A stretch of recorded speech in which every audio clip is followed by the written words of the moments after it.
I'm Nicole, and we're 48 degrees north.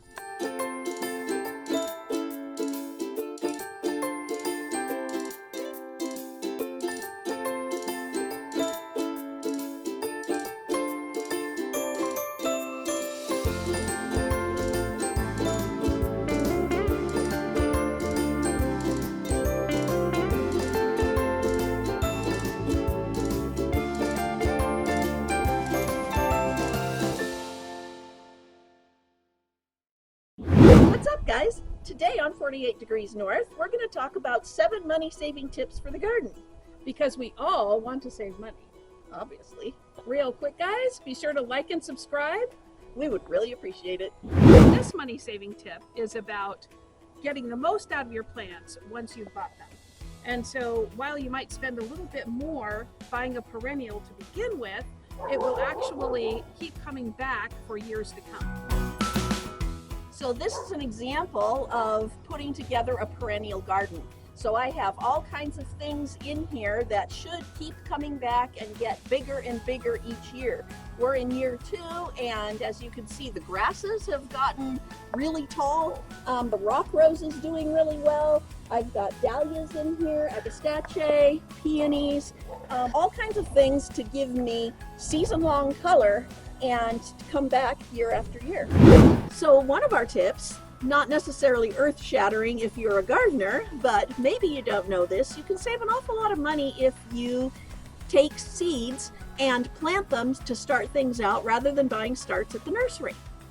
So one thing that we've done here is these aren't only seeds, but these are seeds that we recycled from Nicole's plants last year. So not only did we not have to buy a packet of seeds, but we have more than enough for this year's garden to grow everywhere. So seeds become plants, and if you can take a packet of seeds for a couple of bucks, put it into some dirt, and you come out with 12 or more plants, you're going to save a whole load of money at the nursery.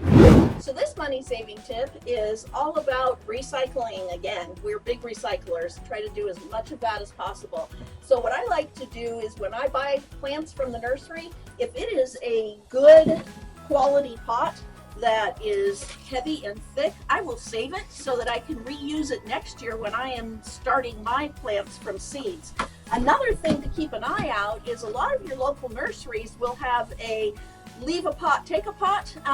It's generally out in their backyard, but you can go drop off your extra pots and or pick up some pots if you need to. So it's a great resource for reducing, reusing, and recycling. Our next tip to save money is to use stuff that's out of your garden. So you can use anything really and turn it into something else. In this case, I used logs from Nicole's trees in her yard that she took out and made this wall that retains back plants and mulch and made a whole new flower bed.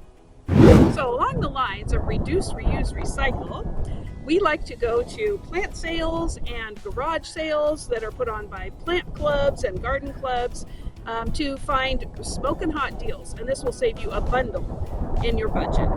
For example, you can pick up pots and plant cuttings for a 10th to maybe 25% at the most of what you would pay if you bought them in a commercial garden. So my next tip is when you get the plants home and you're ready to plant them into the garden, all of us have had the experience of putting these into the garden and immediately have them eaten by slugs or other insects. So one of the ways that you can kind of get past that is you put them in a pot first and you grow them until they're nice and strong, and then you put them into the ground. These are dahlias that I grew from tubers, and I'm going to wait until they get just a little bit bigger, and then the slugs and the insects won't bother them. Our last tip is one of the most important. It's about compost. So we're looking at our compost bins going on here, and they are in 2 different stages. So I have one that's almost ready. It's been cooking for about a year, maybe 18 months or so. And then we have the current one that things are still being added to. So this one is almost ready. There's still a few too many twigs in it for me to be comfortable using it yet, but I think it's going to continue very nicely over the summer, and I'll be able to use it by fall. So an important thing to remember is to turn your compost and get air in there as you're going along. So it's important when you're doing your compost to layer with green and brown. So green is anything that comes out of the kitchen or your grass clippings, and the brown can be a number of different things. A lot of people use straw. You can use leaves if it's the fall. I like to use paper, and that's what you were just looking at, is the shredded paper. To be honest, it's my junk mail, so I shred it and I use it as my brown. You're supposed to have about twice as much brown as green, and that helps everything decompose.